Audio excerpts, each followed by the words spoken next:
Dang, this is a big session, huh? There's another one coming after this. Let's go. We got this from last time. Our basic rules. Let me give you a little map.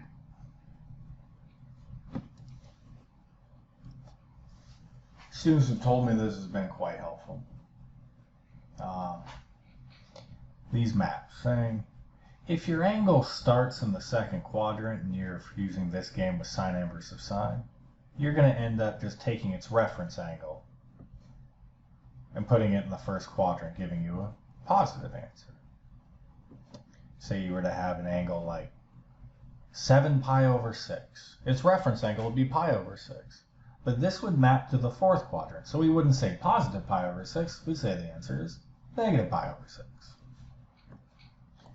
We could play this game with cosine inverse. We could say, hey, maybe we have cosine inverse of 11 pi over 6. That's down here. What's 11 pi over 6's reference angle? Pi over 6. So we take the positive of it. I'm going to not talk about the quadrant 3 to 2 because we did that last time, and we'll talk about it again later. Let's look at tangent inverse of tangent. What would end up happening if we were to have tangent inverse of tangent of 5 pi over 6? What would our answer be? Well, the way we want to look at it is without solving for it and doing this whole rigmarole and being like -1 over root 3 and then this is nah, let's not solve shit like that anymore. Let's look at it and go, well, what's the frickin' reference angle? It's pi over 6, isn't it? What's the reference angle? It's pi over 6. Since 5 pi over 6 lives over here, it maps it down here and goes, oh shit, I'm going to take the negative of the reference angle. So the answer is negative pi over 6, because we'll take the negative of the reference angle because that's what it's going to be. The answer for sine inverse and tangent inverse when we play these games, the answer is always the positive or the negative of the reference angle. It's only cosine inverse that has that issue when you go from quadrant 3. Let's look at a problem now. Now these are the more tricky ones. These are the ones that are more representative of what you might see on a quiz, right? A little bit more representative. So this is how I would look at this. Be like, all right, dude, 10 pi over 9. So you have the 10 pi over 9. I immediately want to go to this graph and just go 9 pi over 9. All right, create the same denominator. And then you're like, well, where does 10 pi over 9 go? You're like, well, no shit. All right, I'll draw it terribly, but we'll call that 10 pi over 9. So what's our reference angle? What's that? What's this? What is it going to be? How much further past is 10 pi over 9 past 10 pi than 9 pi over 9? You should pi over 9. Right? Okay, so that's a reference angle. Did I need to draw that? Hell no. Look, pi over 9. It's hanging out right there. I could trick you. If I give you 11 pi over 9, the reference angle would be 2 pi over 9. Just make a note. It's not always just going to be the pi over. Careful. Okay, so 10 pi over 9. And what our little game says here is it says take your reference angle from here, that pi over 9, and map it over here into the fourth quadrant where it's going to be the negative of the reference angle. So your answer is down here is the negative of your reference angle. Negative pi over 9.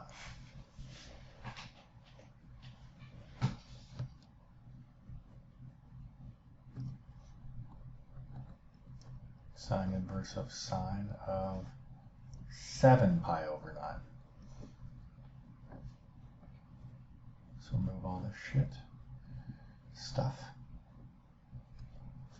All right, we're 7 pi over 9. We go back up to our graph and go, oh, 9 pi over 9. Right, make that same denominator. We go, let's throw some shit in there. We'll just call it 7 pi over 9 right there. And we want to go find our reference angle. We have a new little reference angle. So we're like, so how far is it from 9 pi over 9 to 7 pi over 9? 2 pi over 9. So our reference angle on this one is 2 pi over 9. So now it says just take your dang reference angle and map it over to the first quadrant. Is it positive in the first quadrant? You know it. Of course it is. So we just take that one right down. It's just the positive of the reference angle. Hooray! Sine inverse, tangent inverse, it's mellow. It's not that big of a deal. It's just the difference with tangent is, look, it goes positive, negative, positive, negative. That's why negative shit goes to negative shit. Positive stuff goes to positive stuff. Sine, let me get rid of all this junk in here. Sine is positive, positive, negative, negative. That's why we map it.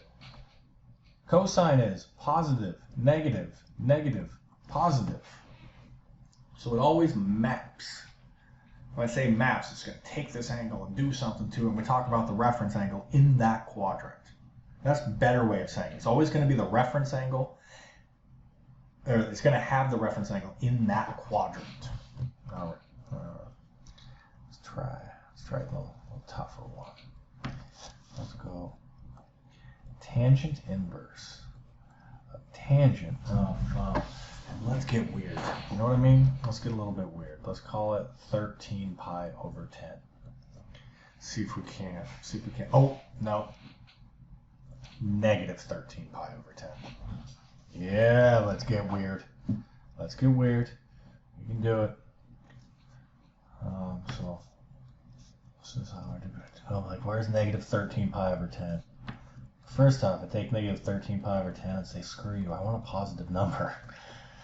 I want to add 2 pi to it, so I'm going to add 20 pi over 10. Same thing. So you get 7 pi over 10. That's a lot easier to look at. I don't know about you, I don't like the negatives. If I could change a negative into a positive, I'm going to do that. It's the same thing. Remember that the trig functions don't really give a shit?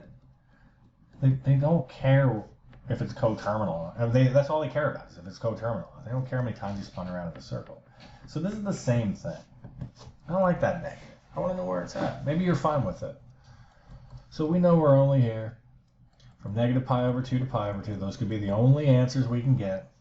So we're like, where's 7 pi over 10? Well, let's do this. Let's go 10 pi over 10 so we can see where 7 pi over 10 is. And it's going to be over here. 7 pi over 10. We got to go find that reference angle. How far down is that? That's going to be, is that 3 pi over 10? Okay, but we're talking about tangent now. Tangent works differently. Remember that? But we're going to map this thing.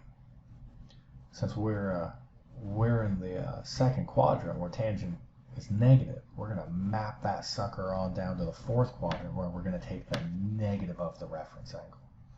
We'll take that negative of the reference angle. So we find out the reference angle was 3 pi over 10.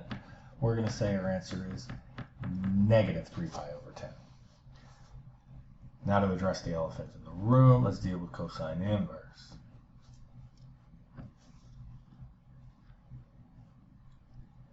Cosine inverse, cosine. Let's find some weird numbers. Oh, I know what we can do. Let's go negative pi over 7. Negative pi over 7. All right. What's the reference angle? We're not going to look at anything. What's the reference angle? Oh, no, we're not going there. It's just pi over 7, dude. If it's between 0 and pi over 2, or negative pi over 2 to pi over 2, it's just a reference angle. Just take the negative off of it. What quadrant is negative pi over 7 in? It's down here in the fourth. Now the way that cosine inverse this game works is we map everything up. Everything goes up. So that's saying take your reference angle and map it up to the top. And is it positive or negative here? It's freaking positive. So your answer is the reference angle. I don't know if I did a good job explaining that. Powering on. Cosine inverse. Cosine of, let's go with that 13 pi over 10.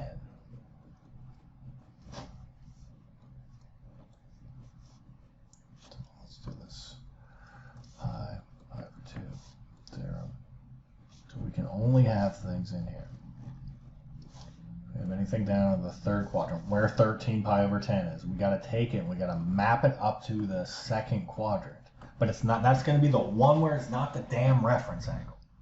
So what's the reference angle of 13 pi over 10? Do you remember? Do you remember the 10 pi over 10, 13 pi over 10? So what's the reference angle? Not pi over 10, but 3 pi over 10. Could be 3 pi over 10. But our answer most certainly will not be 3 pi over 10. Our angle that we're going to go find our answer for is going to have that same reference angle, 3 pi over 10. It has the same reference angle. They're equal. It's just up in the second quadrant. So we now ask ourselves, what's 3 units away from 10? What's 10 minus 3? What's 10 minus 3? That's 7. 7 pi over 10 is our answer. We're going to go find the angle in the second quadrant that has the same reference angle as what you found in the third. That's the tricky one. That's the one I'm going to test you on. That's the one that's going to give you grief. So here is your little worksheet, quiz 3B. Get it done. Composite with angles. These are subtly tricky. Get your practice. I'm going to do one quick one just to answer some questions for the homework so you can get it all wrapped up. I'll see you in a minute.